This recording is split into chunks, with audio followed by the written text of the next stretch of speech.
On today's video, we're going to turn this into this.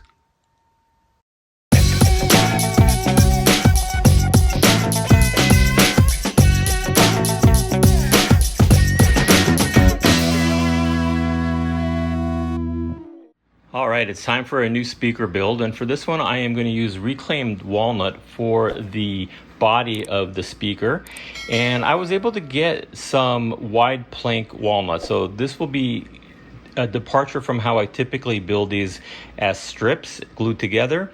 So this is just going to be solid pieces of walnut for the top, bottom, left and right, and the back. On the front, I'm going to do my traditional style where I will take this wormy chestnut and I'll cut it into strips, glue them together like a cutting board, and then we'll cut the holes for the drivers into that. And for the drivers, I'm using these HiVi M6N woofers. These are, I think, pretty cool looking woofers, and they look a little bit different than the ones I typically use. We're gonna connect those up to these HiVi Q1R. They're 1-inch fabric domed tweeters. And for the crossover, we're going to use my last pair of JBL 2500 crossovers. These cross at 3000 hertz, and the tweeters go down to 2500 hertz, so we're good there. The sensitivity on the tweeter and the woofer match at 89 dB.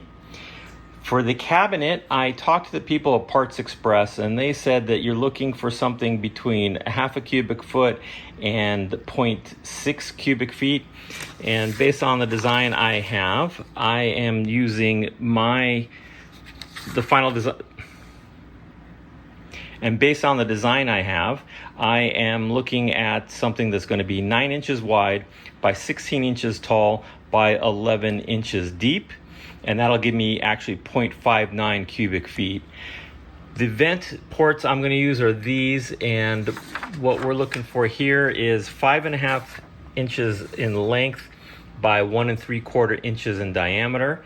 I still haven't decided if I'm going to have that ported out in the front, and if I do, will I put that on the bottom, the vent port on the bottom? Would I put it in the middle between the woofer and the tweeter, or will I put it on the back? I still have to kind of figure out how I want the design to look and where the bracing is going to go to see if it'll all fit in the front.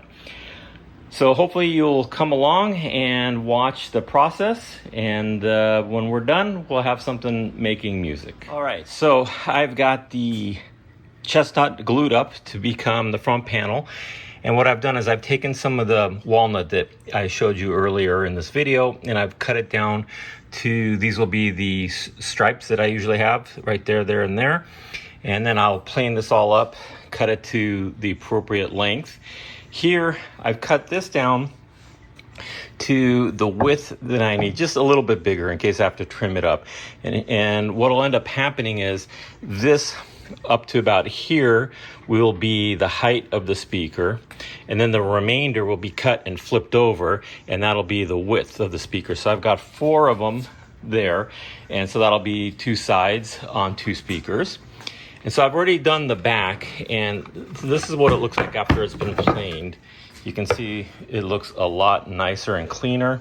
This is the rough, and we'll take this piece here as well. You can see how beautiful that is. So it's going to be a different look, but I think it's going to be a nice look. And we've got this one planed to 3/4 of an inch thick. And this one I showed you on the side, we had knots here, so that's going to be on the inside, so you won't see that. This is what you'll see on the back. And for comparison, let's take a look at, that's the thickness starting, and I have to plane it down to that. So it's a lot of planing, and I'll show a couple passes through the planer. You can see how tedious it is.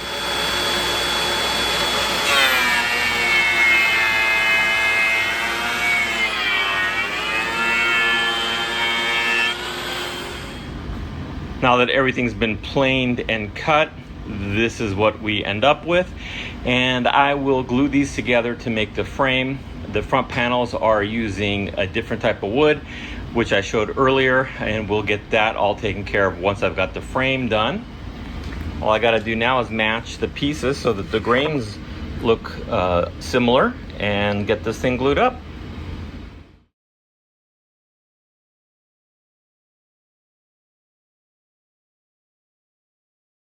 All right, just before I hit play, we had a very small earthquake here. All right, anyway, I love working with this solid walnut. It's really nice and neat. It makes it a little bit easier to get everything lined up because there's no worry about having the strips that I make perfectly perpendicular. It is the grain, and no matter how I cut it, as long as I get 90-degree corners, we're in good shape. So on this particular one here, I've got it just laid up there for a demonstration, and I've oversized it, so on both sides it's a little bit oversized.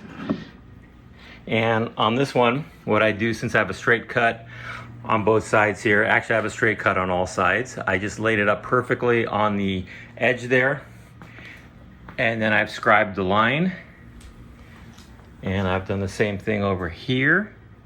And now we just cut it and then glue it, and we move on to the fronts. All right, so everything is put together and clamped. I put the front panel on, even though it's not glued, it's just there to help prevent the clamp from gouging into the rim of the speaker. And there you can see what I want is glue to be squeezed out. That way I know I've got solid connections all the way around. After it dries, I just kind of scrape it off, then we sand it. But that is it.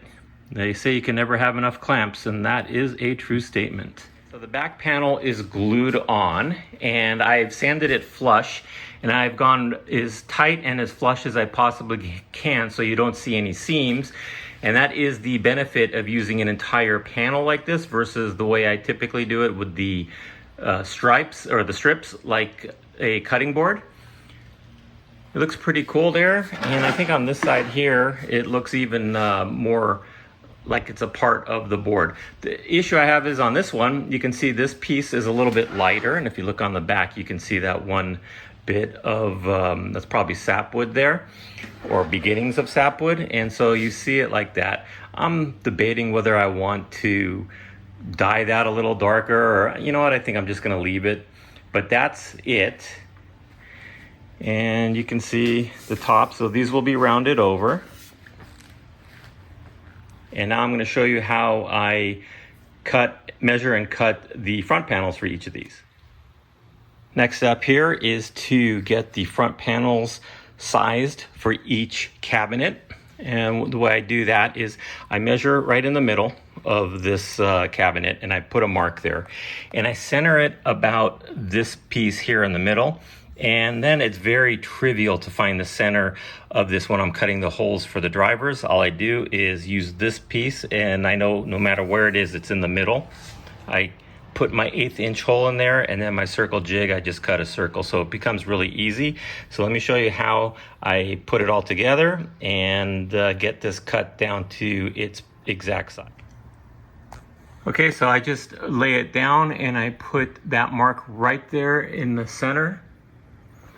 And I make it flush with one side, so all I need to do here is trim away. I'll scribe this, and we'll cut that off.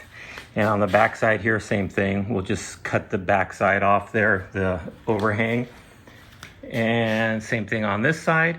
And then we have a perfectly cut front panel that is ready for holes to be cut into it. So the way this crossover circuit is installed is you cut a hole in the back, and it would just get pressed into place. So it would just go like this in the back. However, the leads are not long enough to reach the drivers. So the drivers, this is much higher and deeper than a JBL 2500. So I have to extend those.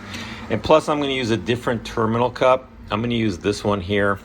So what I'm gonna end up doing is soldering leads onto the back right there and there. And then that way we'll run those right up to these leads here, and then I'll drill a hole into this and then just mount it like that. So we're going to do that now. We're going to do a little bit of soldering and get these things ready to be installed. Okay, so I have soldered some of these, and you can see here I've already done it. I'm just kind of touching it up a little. And then we'll put this away. And then I have these sleeves that I'm going to put up over it, and then they, with the heat gun, they compress and end up looking something like this. This is one that I've already done. All right, so the crossover circuits are done. I have made the adjustments that I needed to. So we have this that'll connect into the terminal cup. So we'll just plug onto that. And then I have extended the length of the tweeter. This is the tweeter, and this is the woofer. So those will fit in the deeper and taller cabinet. And we're ready to move on to the next part. All right, we are cutting the holes on the back panel. And so we got it upside down on my workbench here. And I've written down the hole size, 1 15/16 in this case. And if we go up here for the vent tube, it's 1 3/16. And the reason I do that is it helps make sure that I don't make any errors. So what you do then is you come on your template and you find the hole that corresponds with 1 15/16. Fortunately, it's the one all the way at the end, 15/16, and then 1. And this is going to go all the way through, so it's easy. I don't have to worry about making sure the depth is the thickness of the driver. So this one, we're just going to go all the way through. You drill a 1/8 inch hole as your center point, and we will take care of that right now.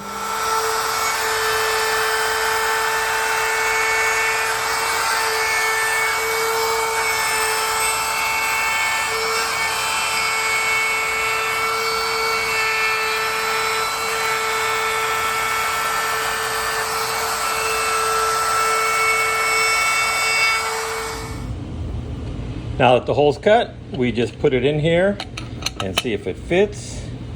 And it looks pretty good. We'll screw that in. And you got terminal cups. After I got done cutting out the porthole, it was just a little bit small. I had to file it out, but it's in there really snug now. So I'm just gonna go up 1 notch on the jig when I do the next speaker. All right, so I've got the sound deadening material put inside there. You just cut it and you stick it on. You cut it to fit, and around the holes back there, you end up cutting it in various different directions, but you make it work. And I've got the crossover circuit installed in here, and it's screwed down, so it's not going anywhere. And I couldn't get a drill on there, so I ended up using a ratchet and just did it a little at a time. All right, time to do the front panels. Time to cut the holes for the drivers. And one of the hardest things I've had was getting this depth very accurate. So sometimes I'd be a little too deep or too shallow. If it was too deep, I'd put like a gasket in there to make it less deep, or I'd sand it out if it was not deep enough. So now what I've done is I've got these spacers, and so this particular driver is 4 millimeters. The thickness of the driver. So I take the 4 millimeter spacer and I put it here, and I've got the bit touching the surface of the front panel. Then I just lock this down, pull this out, and now when I push, or when I plunge the router down, it goes 4 millimeters. And it ends up being perfect. I've measured this already with the driver that I'm going to use, and it's just perfect. So this really helps a lot in getting the thickness or the depth down. I've also got some other spacers that are 0.1 millimeter, and I have 10 of those. So between what I have here and the 0.1 millimeters, I can do any thickness for any driver that you would typically install.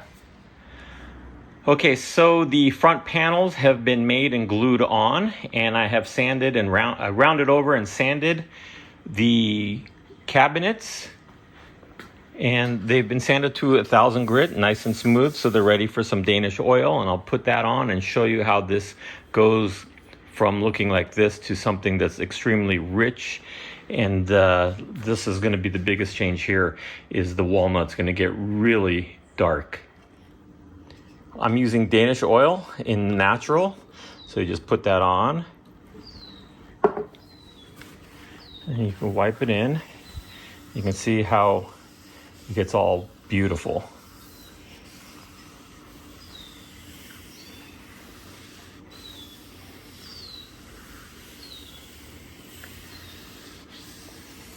Look at that, that's amazing looking. All right, let me finish this all up and I will show you the final results once I get everything loaded. All right, now that the oil is on there, look how dark and rich that wood looks. But look at the walnut over here. It looks incredible. And all this wood is reclaimed, so it's gonna have a second life as speakers. And I like doing that because these speakers end up having a story to tell in addition to playing music. And this is what the final product looks like with the drivers installed. It looks beautiful. I'm gonna put up some still images so you can get a better look at the grain and different angles. I ended up putting the vent tube on the back. Just looked better to me visually. The front would have been a little bit too busy with it right there in the middle between the tweeter and the woofer. Now what we're gonna do is put some music through these speakers. And of course, I put this caveat on every one of the videos that I do that involve speakers, is it's not gonna sound as good as it does here, but you get an indication of what they sound like, and at least you'll know that they work.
This was a fun project to do, and if you're interested, they're available. Just send me an email to ara@htguys.com and we could work something out.